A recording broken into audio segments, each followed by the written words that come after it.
ओम शांति। आज 19 मार्च 2023 हम सभी अव्यक्त बाप दादा के अव्यक्त मधुर महावाक्य सुनेंगे।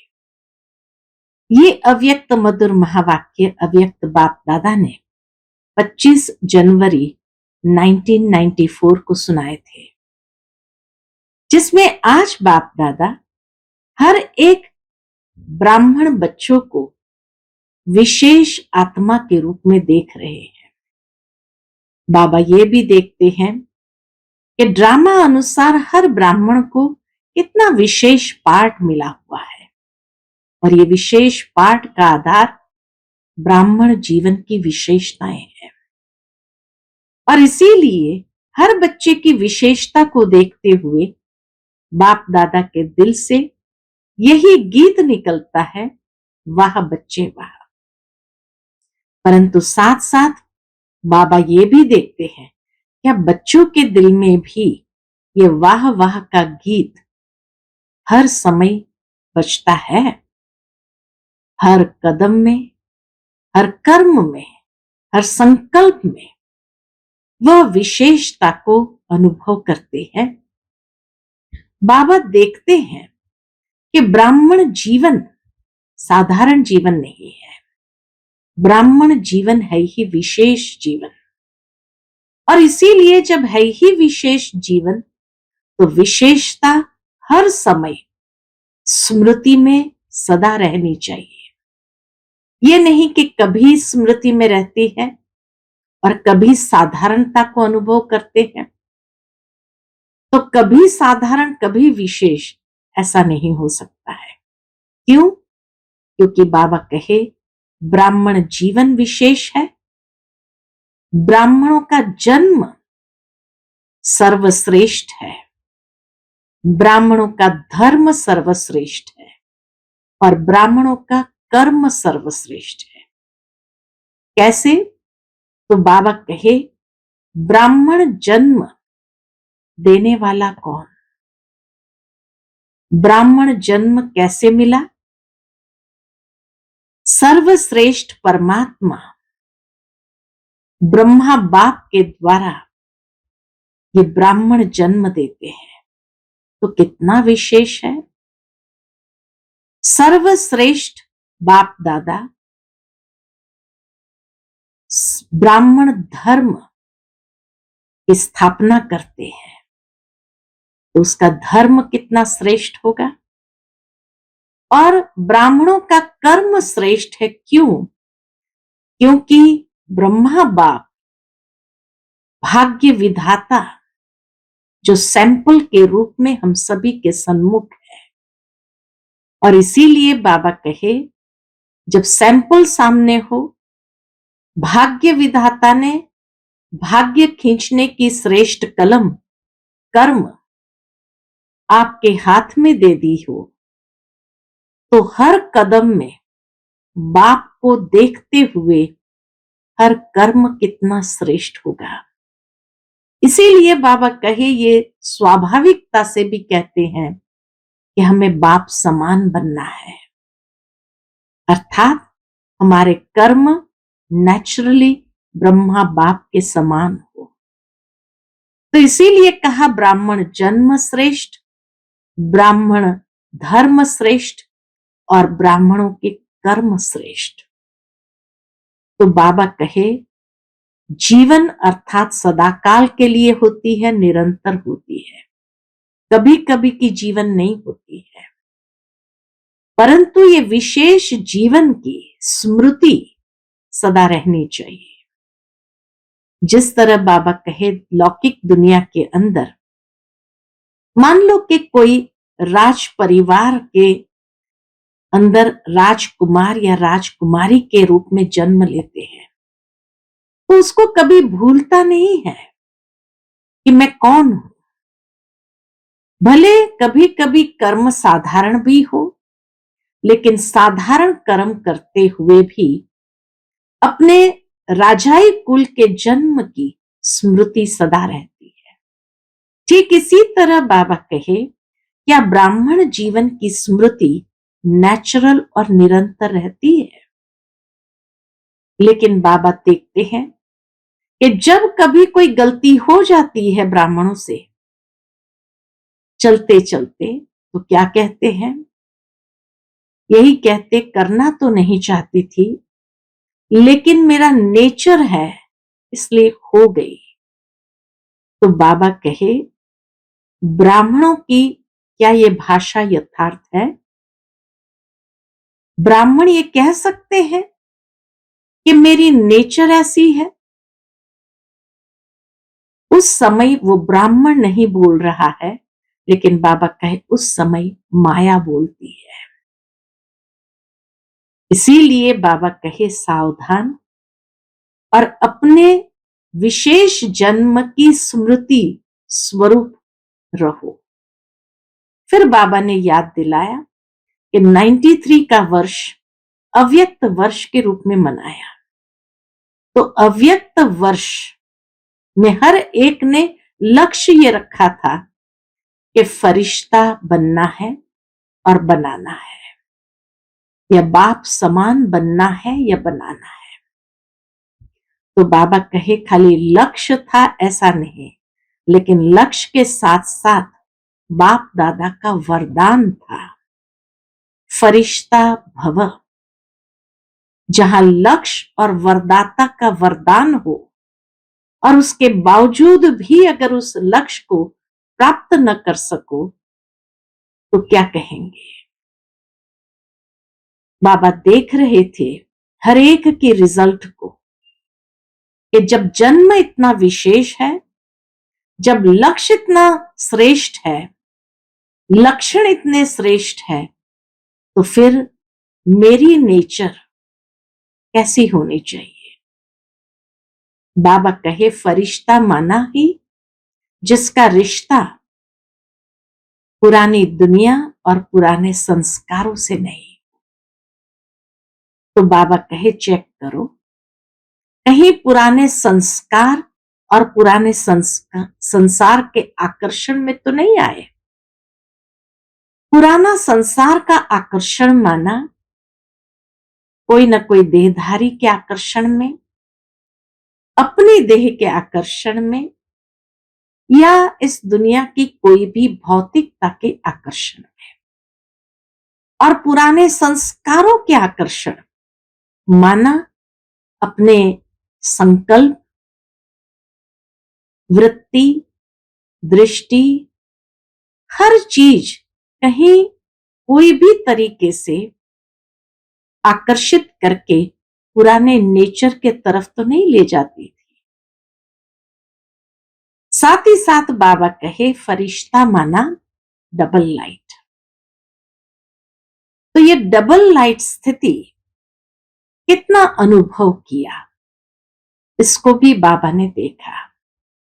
और फिर बाबा ने कहा बस एक स्मृति स्वरूप रहो, मैं विशेष आत्मा हूं। जब ये स्मृति स्वरूप रहेंगे कि मैं विशेष आत्मा हूं, तो बाप समान सहज बन जाएंगे। क्यों?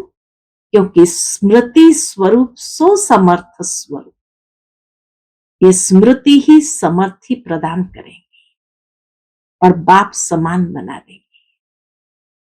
तो इसीलिए बाबा कहे ब्राह्मणों की नेचर विशेष है, विशेषता संपन्न है और इसीलिए विशेष आत्मा है।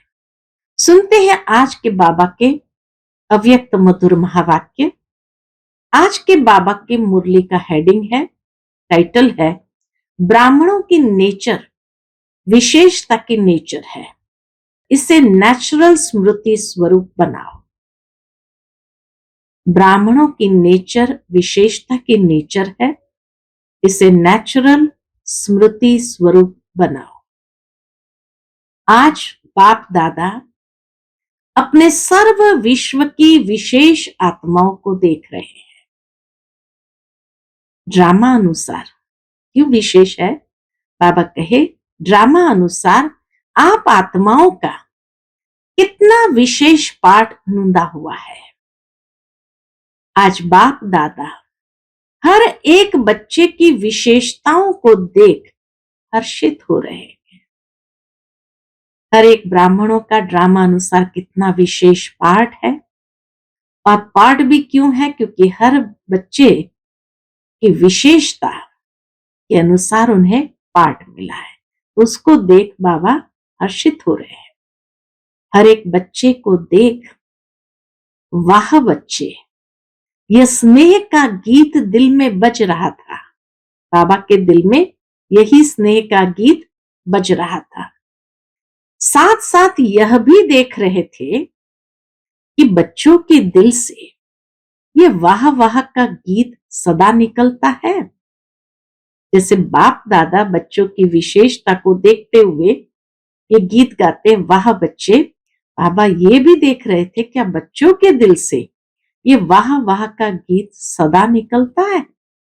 हर कर्म में, हर कदम में, हर संकल्प में ये श्रेष्ठ अनुभव होता है।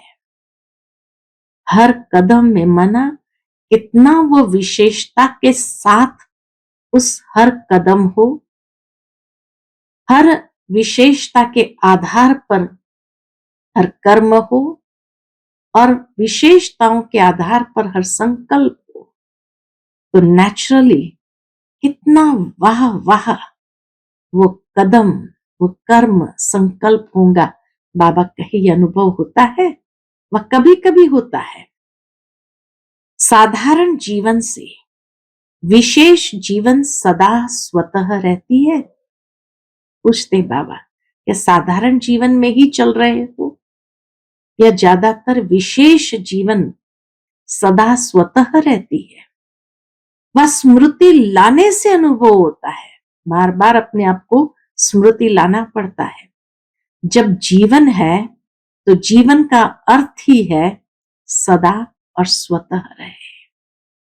जीवन माना सदा और स्वतः। स्मृति में लाया तो अनुभव किया, और स्मृति में नहीं लाया तो विशेषता के बजाय साधारण जीवन अनुभव हो। यह आप विशेष आत्माओं की विशेषता नहीं है। बाबा कहे वास्तव में ये शोभा ही नहीं देता कि बार बार स्मृति में लाना पड़े और फिर स्मृति से विस्मृत हो जाए और फिर साधारण जीवन में चले जाए।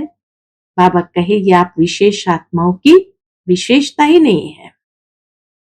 ब्राह्मण जन्म ही विशेष जन्म है। अब क्यों विशेष जन्म है? जिसका जन्म ही विशेष है उसका जीवन क्या होगा? विशेष होगा या साधारण होगा? पूछते बाबा। जन्म ही विशेष है। ब्राह्मण जन्म भी श्रेष्ठ, ब्राह्मण धर्म भी श्रेष्ठ, और ब्राह्मण कर्म भी श्रेष्ठ, क्योंकि ब्राह्मण जन्मदाता, ब्राह्मण धर्म स्थापक, सर्वश्रेष्ठ परम आत्मा और आदि आत्मा ब्रह्मा बाप है। ब्राह्मण जन्म कहां से मिला?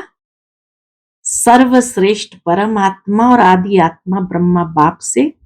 ऐसे माता पिता है। ब्राह्मण धर्म श्रेष्ठ है क्योंकि ब्राह्मण धर्म स्थापक कौन? सर्वश्रेष्ठ परमात्मा और आदि आत्मा ब्रह्मा बाप। तो जैसे रचता सर्वश्रेष्ठ, तो रचना भी सर्वश्रेष्ठ अर्थात विशेष है। फिर बाबा कहे ब्राह्मणों का कर्म, ब्राह्मण जन्म श्रेष्ठ, ब्राह्मण धर्म श्रेष्ठ, ब्राह्मण कर्म श्रेष्ठ। तो तीसरी बात कि ब्राह्मणों का कर्म विशेष क्यों है? जन्म विशेष है, धर्म विशेष है, ये तो देखा भी। ब्राह्मणों का कर्म विशेष क्यों है?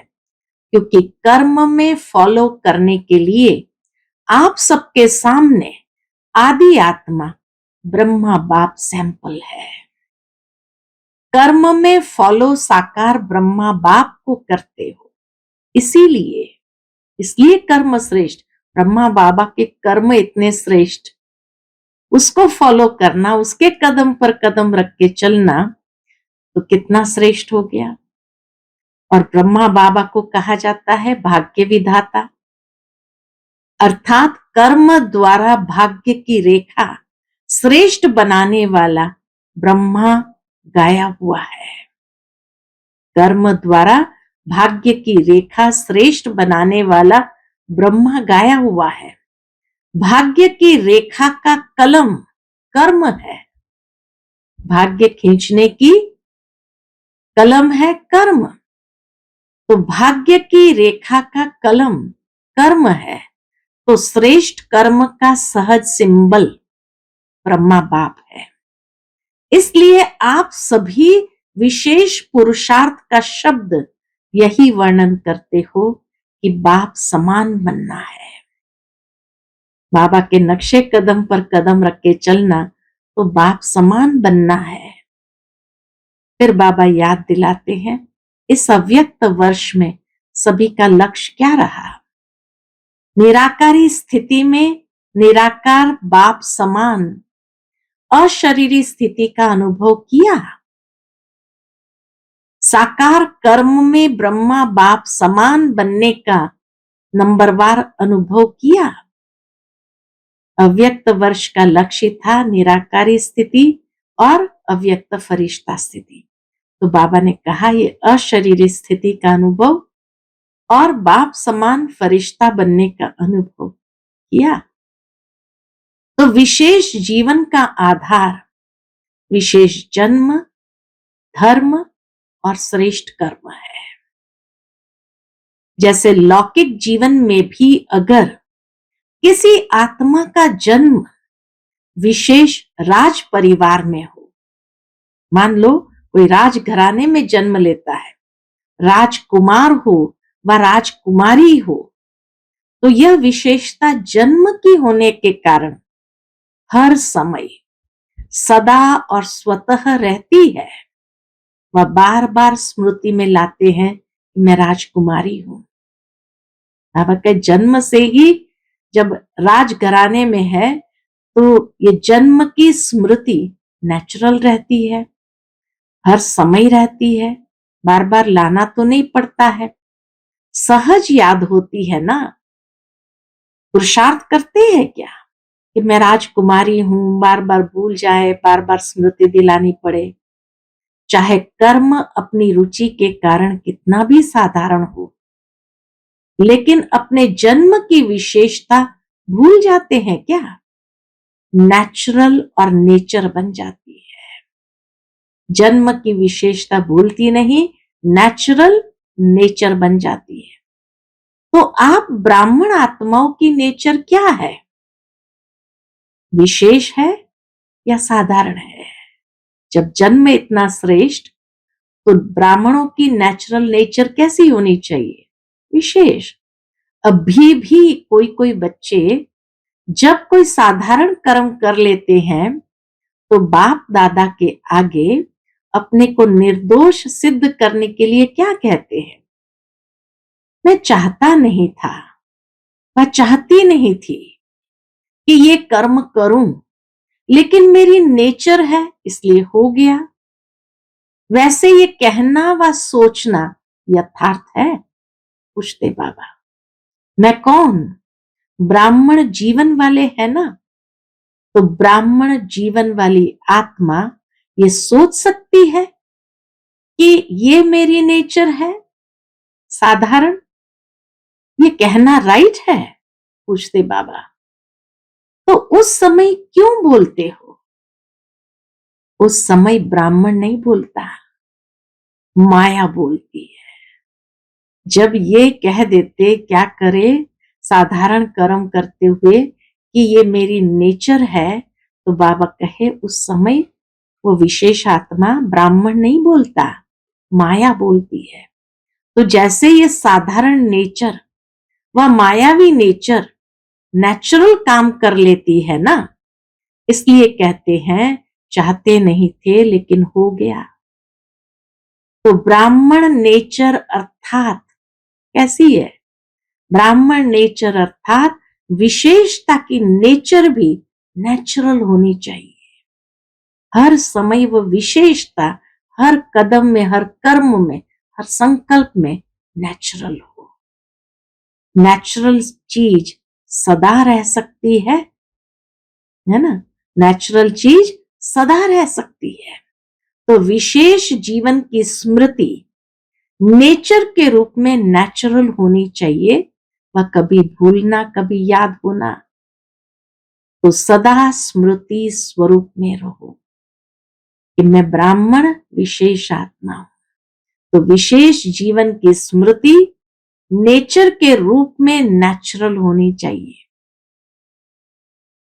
स्मृति लाने वाले नहीं, स्मृति स्वरूप।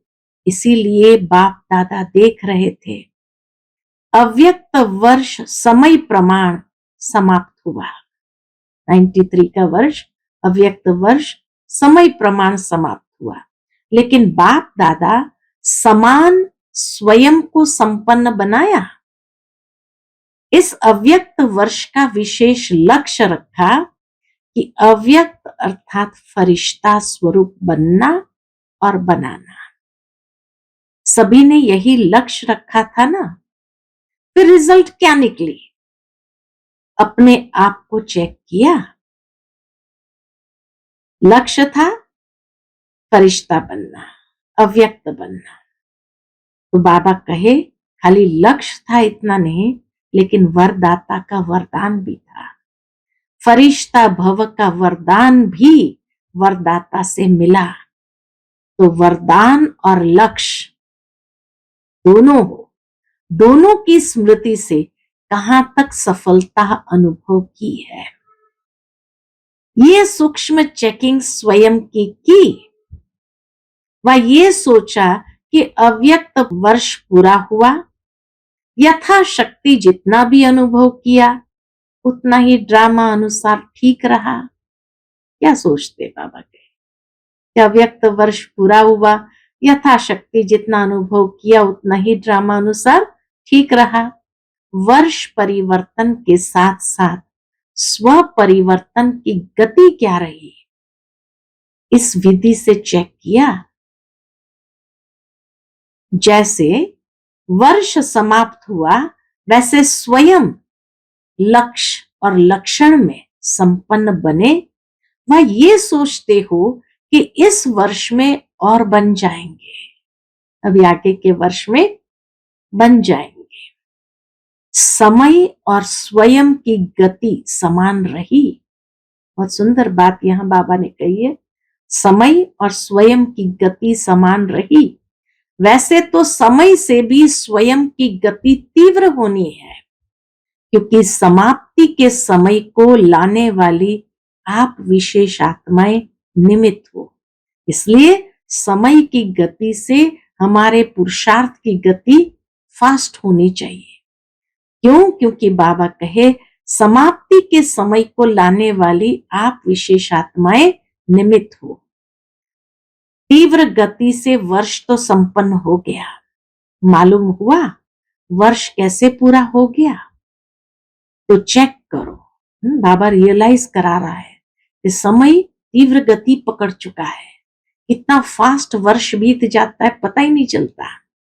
तो चेक करो, मुझ विशेष आत्मा की परिवर्तन की गति तीव्र रही व कभी तीव्र कभी मध्यम रही।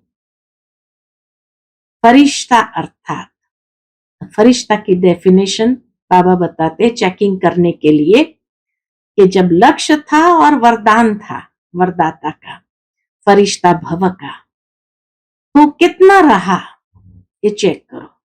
तो फरिश्ता माना, फरिश्ता अर्थात जिसका पुराने संस्कार और संसार से रिश्ता नहीं।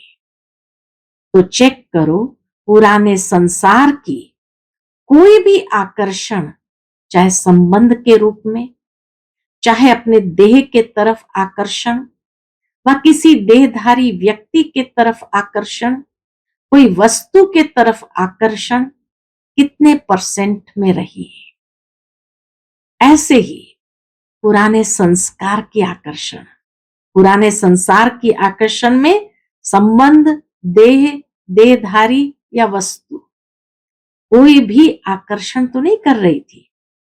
ऐसे ही पुराने संस्कार की आकर्षण, संस्कार की आकर्षण किस रूप में, चाहे संकल्प रूप में, वृत्ति के रूप में, वाणी के रूप में, संबंध, संपर्क अर्थात कर्म के रूप में कितनी परसेंट रही। तो ये था फरिश्ता, जिसका कोई रिश्ता न पुराने संस्कार न पुराने संसार से। तो बाबा के चेक करो कहीं आकर्षण रही तो नहीं। दूसरा, फरिश्ता अर्थात डबल लाइट। तो निजी लाइट स्वरूप, आत्मा लाइट स्वरूप स्मृति स्वरूप में कहां तक रहा। साथ साथ लाइट अर्थात हल्कापन, एक लाइट अर्थात आत्मा लाइट स्वरूप, प्रकाश स्वरूप, और दूसरा लाइट माना हल्कापन। स्व के परिवर्तन के पुरुषार्थ में कहां तक लाइट अर्थात हल्के रहे। मन अर्थात संकल्प शक्ति में व्यर्थ को समर्थ में परिवर्तन करने में, अर्थात व्यर्थ के बोझ को हल्का करने में कहां तक सफल रहे। तो लाइट बाबा कहे, एक तो प्रकाश स्वरूप, दूसरा हल्कापन। तो किस किस बात में हल्कापन? स्व के परिवर्तन के पुरुषार्थ में कहां तक हल्के रहे। दूसरा, मन के संकल्प शक्ति में व्यर्थ को समर्थ में परिवर्तन करने में, अर्थात व्यर्थ के बोझ को हल्का करने में कहां तक सफल रहे। इसी प्रकार व्यर्थ समय, व्यर्थ संग, व्यर्थ वातावरण, व्यर्थ संकल्प, व्यर्थ समय, व्यर्थ संग, व्यर्थ वातावरण, इन सब में कहां तक परिवर्तन करने में हल्के रहे। ब्राह्मण परिवार के संबंध में, सेवा के संबंध में कहां तक हल्के रहे। इसको कहा जाता है फरिश्तापन के तीव्र गति की स्थिति। इसको कहा जाता है फरिश्तापन के तीव्र गति की स्थिति। इस विधि से चेक करो और भविष्य के लिए चेंज अर्थात परिवर्तन करो। कहां तक हल्के रहे। व्यर्थ संकल्प, व्यर्थ संग, व्यर्थ वातावरण, व्यर्थ समय, इन सबको परिवर्तन करने में कितना हल्के रहे। तो बाबा कहे, इस विधि से चेक करो और भविष्य के लिए चेंज अर्थात परिवर्तन करो। अपने ब्राह्मण जन्म की विशेषता को नेचुरल नेचर बनाना, परिवर्तन करने की सहज विधि है अपने ब्राह्मण जन्म की विशेषता को नेचुरल नेचर बनाना। इसको ही सहज पुरुषार्थ कहा जाता है। सिर्फ सिंपल युक्ति बाबा बताते, सिर्फ एक विशेष आत्मा हूं मैं, एक विशेष आत्मा हूं। इस स्मृति स्वरूप में स्थित हो जाओ, इसमें स्थित हो जाओ, तो बाप समान बनना अति सहज अनुभव करेंगे। इतना सिंपलेस्ट बाप समान बनने का तरीका या युक्ति बाबा ने बताई। सिर्फ मैं एक विशेष आत्मा हूं, इस स्मृति स्वरूप में स्थित हो जाओ तो बाप समान बनना अति सहज अनुभव करेंगे। कैसे और क्यों? क्योंकि स्मृति स्वरूप सो समर्थ स्वरूप बन जाते हैं। स्मृति स्वरूप सो समर्थी स्वरूप बन जाते हैं। वर्ष तो पूरा हुआ, बाप दादा रिजल्ट तो देखेंगे ना। तो रिजल्ट में क्या देखा? रिजल्ट में यथाशक्ति मेजॉरिटी है। जिसने भी पुरुषार्थ किया यथाशक्ति, ये मेजॉरिटी है। और सदा शक्तिशाली यथाशक्ति के मेजॉरिटी में माइनॉरिटी है। सदा शक्तिशाली ये माइनॉरिटी है, यथाशक्ति वाले मेजॉरिटी है। स्मृति दिवस भी बहुत स्नेह से मनाया। 18 जनवरी स्मृति दिवस बहुत स्नेह से मनाया। अब विशेष जैसे स्नेह से मनाया, वैसे स्नेह का सबूत बाप समान स्मृति स्वरूप बनना ही है। सुना रिजल्ट? आगे क्या करना है? यथाशक्ति या सदा शक्ति स्वरूप? तो देखेंगे इस वर्ष में मेजॉरिटी सदा शक्तिशाली का सबूत कहां तक देते हैं। फिर बाबा के सन्मुख टीचर्स बैठी थी, तो बाबा के टीचर्स क्या समझती हो, किस लाइन में आएंगे, सदा शक्तिशाली। सबका टीवी में फोटो निकल रहा है, क्या भी हो जाए, कैसी भी परिस्थिति बन जाए, लेकिन सदा शक्तिशाली। नाम नोट होते हैं ना, कौन कौन किस ग्रुप में आए। अभी टीचर्स का सम्मेलन होने वाला है ना, तब तक की रिजल्ट सभी टीचर्स की क्या होगी। जिसको करना होता है वो कब को नहीं सोचता है। दृढ़ संकल्प का अर्थ है अब, साधारण संकल्प का अर्थ है कब हो जाएगा। तो कब वाले हो या अब वाले हो, शक्ति सेना बहुत बड़ी सेना है। कब वाली हो या अब वाली हो, पांडव क्या समझते हो। देखो नाम सबके नोट है, अभी नाम नहीं सुनाते हैं, आखिर वो समय भी आ जाएगा जो नाम सुनाएंगे। समझा। सबसे ज्यादा संख्या किस जोन की आई है।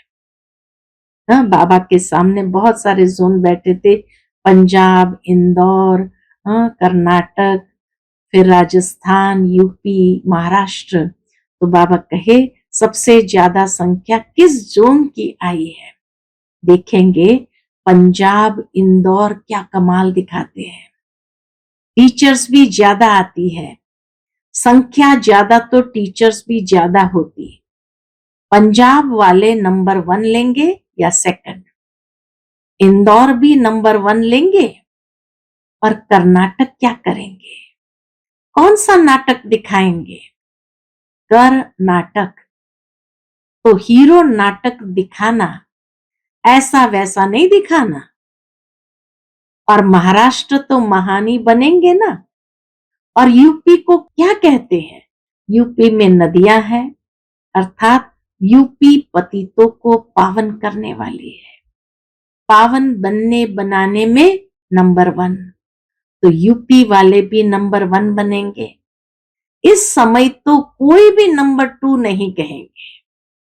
राजस्थान तो है ही लक्की, जो राजस्थान में ही चरित्र भूमि है, हेडक्वार्टर राजस्थान में है ना, तो जहां हेडक्वार्टर है वो क्या बनेगा, हेड बनेगा ना।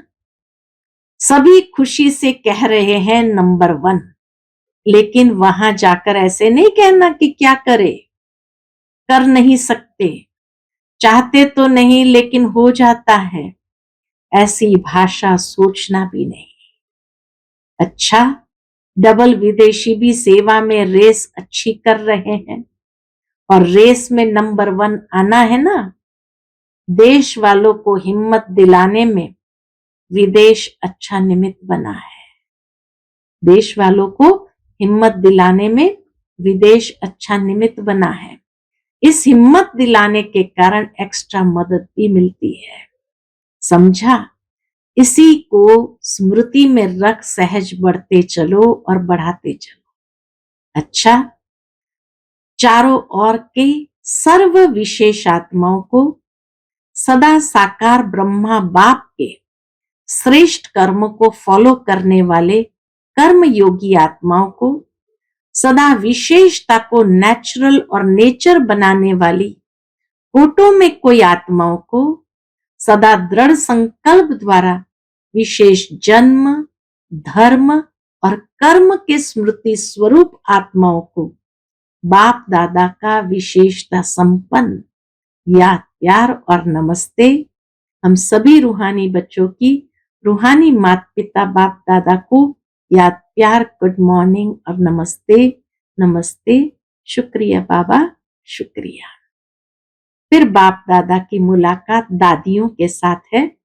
बाबा कहे, आप ब्राह्मण जितने संपन्न बनते जाएंगे, उतना भविष्य में प्रकृति भी प्रगति को प्राप्त करेगी, क्योंकि प्रकृति समय प्रति समय अपना सिग्नल दिखा रही है। तो जितनी प्रकृति की हलचल उतनी अचल स्थिति प्रकृति को परिवर्तन करेगी। जितनी प्रकृति की हलचल उतनी अचल स्थिति, हमारी अचल स्थिति प्रकृति को परिवर्तन करेगी। कितनी आत्माएं समय प्रति समय दुख की लहर में आती है, तो ऐसे दुखी आत्माओं का सहारा तो बाप और आप ही हो। तो रहम पड़ता है ना। जब समाचार सुनते हो तो क्या दिल में आता है? Nothing new. अपनी अचल स्थिति के लिए तो ठीक है, लेकिन प्रकृति की हलचल से जब आत्माएं चिल्लाती है तो किसको चिल्लाती है? तो जब मर्सी रहम मांगते हैं तो आप लोगों को उनके रहम की पुकार पहुंचती तो है ना। ये छोटी छोटी आपदाएं और तड़पाती है। ये छोटी छोटी आपदाएं और तड़पाती है। ब्राह्मण संपन्न हो जाओ तो दुख की दुनिया संपन्न हो जाए। तो रहम पड़ता है या नहीं? रहम पड़ता है तो फिर क्या करते हो? फिर भी ईश्वरीय परिवार के हैं ना, तो परिवार का कोई भी दुख सुख में परिवर्तन करने का संकल्प तो आता है ना। बाबा मिसाल देते, कोई परिवार में बीमार भी हो तो क्या संकल्प होता है? जल्दी ठीक हो जाए। तो चिल्लाते चिल्लाते मरना और एक धक से परिवर्तन होना, फर्क तो है ना। महाविनाश और रिहर्सल का विनाश, महाविनाश और रिहर्सल का विनाश फर्क है। महाविनाश अर्थात महापरिवर्तन, महाविनाश अर्थात महान परिवर्तन, उसके निमित्त आप हो। संपन्न बनेंगे तो समाप्ति होगी। तो जो परेशान है वो तो समझते हैं कि प्रत्यक्षता का पर्दा खुल जाए।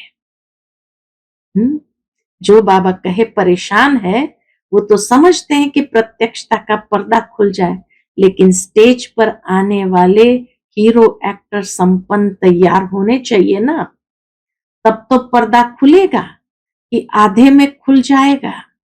परिवर्तन की शुभ भावना को तीव्र करना, परिवर्तन की शुभ भावना को तीव्र करना अर्थात अपने को तीव्र गति से संपन्न बनाना। आप भी कभी कैसे होते हो, तो प्रकृति भी कभी कैसे बाबा कहे आप भी कभी कैसे होते हो, तो प्रकृति भी कभी बहुत तीव्र गति से कार्य करती, कभी ठंडी हो जाती। तो अभी क्या करना है? रहम की भावना इमर्ज करो, चाहे स्व प्रति चाहे सर्व आत्माओं के प्रति होती है ना, लहर फैलाओ। रहम की भावना से विघ्न भी सहज खत्म हो जाएंगे। जहां रहम होगा वहां तेरा मेरा की हलचल नहीं होगी। पूज्य स्वरूप मर्सीफुल को धारण करो, ठीक है ना। अभी ये लहर फैलाओ, हर संकल्प में मर्सीफुल। संकल्प में होंगे तो वाणी और कर्म स्वतः ही हो जाएंगे। सब चिल्लाते भी क्या है? Mercy mercy. अच्छा, फिर अव्यक्त बाप दादा की पर्सनल मुलाकात है पार्टी के साथ। माया की छाया से बचने का साधन है बाप दादा की छत्र छाया। माया की छाया से बचने का साधन है बाप दादा की छत्र छाया। सदा अपने को बाप दादा की छत्र छाया के नीचे रहने वाली सदा सेफ आत्माएं अनुभव करते हो। सदा छत्र छाया है या कभी बाहर निकल जाते हो? या है बाप की छत्र छाया या है माया की छाया? दोनों में से एक होंगी। या है बाप की छत्र छाया या है माया की छाया। तो माया की छाया से बचने का साधन है छत्र छाया। तो छत्र छाया में रहने वाले कितने खुश होंगे, क्योंकि बेफिक्र बादशाह हो गए ना। फिक्र है तो खुशी गुम होती है। कभी भी देखो खुशी गुम होती है तो कारण क्या होता है? कोई ना कोई चिंता, फिक्र, बोझ खुशी को गुम कर देता है। खुशी गुम होने का कारण कोई ना कोई चिंता, फिक्र, बोझ खुशी को गुम कर देता है। और खुशी गुम हुई, कमजोर हुए तो माया की छाया का प्रभाव बढ़ ही जाता है। कमजोरी माया का आवाहन करती है। जैसे शारीरिक कमजोरी बीमारियों का आवाहन करती है, तो आत्मिक कमजोरी माया का आवाहन करती है। फिर उस छाया से निकलने में कितनी मेहनत करनी पड़ती है। अगर माया की छाया स्वप्न में भी पड़ गई, बाबा कितनी सुंदर बात कहते, अगर माया की छाया स्वप्न में भी पड़ गई तो स्वप्न भी परेशान करेगा। फिर ब्राह्मण से क्षत्रिय बन जाते हैं तो युद्ध करनी पड़ती है। क्षत्रिय जीवन मेहनत की है और ब्राह्मण जीवन खुशी की है। तो क्या पसंद है? कभी कभी युद्ध करनी पड़ती है। युद्ध करना अच्छा लगता है। छोटे से भी व्यर्थ संकल्प की छाया कितनी मेहनत कराती है। छोटे से व्यर्थ संकल्प की छाया कितनी मेहनत कराती है। इसलिए सदा बाप के याद की छत्र छाया में रहो। याद ही छत्र छाया है। तो सदा काल के लिए छत्र छाया में रहना आता है? पूछते बाबा, सदा काल के लिए छत्र छाया में रहना आता है? कभी कभी के लिए नहीं, सदा। अविनाशी बाप है ना, तो वर्षा भी सदा का लेना है। सदा खुश रहने वाले, छत्र छाया अर्थात खुश रहना। बेफिक्र होंगे ना, सब फिक्र बाप को दे दिया कि एक दो संभाल कर रखा है, क्या करे कैसे करे, ये शब्द फिक्र के हैं। बेफिक्र के बोल सदा विजयी के होते हैं, क्या कैसे के नहीं होते। तो सदा ये याद रखो कि हम सभी बाप की छत्र छाया में रहने वाले हैं, चक्कर लगाने वाले नहीं। संकल्प में भी चक्कर में आए, संकल्प में भी माया के चक्र में आए तो चक्कर में आने वाले चकनाचूर हो जाएंगे। आप तो अमर हो ना, अमर हो गए, ये स्मृति सदा ही स्वयं भी बेफिक्र और दूसरों को भी बेफिक्र बनाती रहेगी। सदा खुशी में ये गीत गाते रहेंगे, पाना था वो पा लिया। बच्चा बनना माना पाना, बच्चा बने अर्थात पा लिया। अच्छा, आज का बाप दादा का मधुर वरदान हम बच्चों के प्रति है, सर्व रूहानी खजानों से संपन्न बन, सदा संतुष्ट रहने वाले ऑल राउंड सेवाधारी भव। सर्व रूहानी खजानों से संपन्न बन, सदा संतुष्ट रहने वाले ऑल राउंड सेवाधारी भव। ऑल राउंड सेवाधारी अर्थात मास्टर सुखदाता, मास्टर शांतिदाता, मास्टर ज्ञान दाता। ऑल राउंड सेवाधारी अर्थात मास्टर सुखदाता, मास्टर शांतिदाता, मास्टर ज्ञान दाता। दाता सदा संपन्न मूर्त होते हैं, जैसे स्वयं होंगे वैसे औरों को बनाएंगे। रूहानी सेवाधारी अर्थात एवर रेडी और ऑल राउंड। ऑलराउंडर वही बन सकते हैं जो संपन्न है। संपन्न ही संतुष्ट होंगे और सबको संतुष्ट करेंगे। किसी भी प्रकार की अप्राप्ति असंतुष्टता पैदा करती है। संतुष्ट रहने और संतुष्ट करने की विधि है कौन सी? संतुष्ट रहने और संतुष्ट करने की विधि है संपन्न और दाता बनो। आज का स्लोगन है, शुभ भावना शुभ कामना की गोल्डन गिफ्ट साथ हो तो किसी भी आत्मा का परिवर्तन कर सकते हो। शुभ भावना, शुभ कामना की गोल्डन गिफ्ट साथ हो तो किसी भी आत्मा का परिवर्तन कर सकते हो। अच्छा, ओम शांति।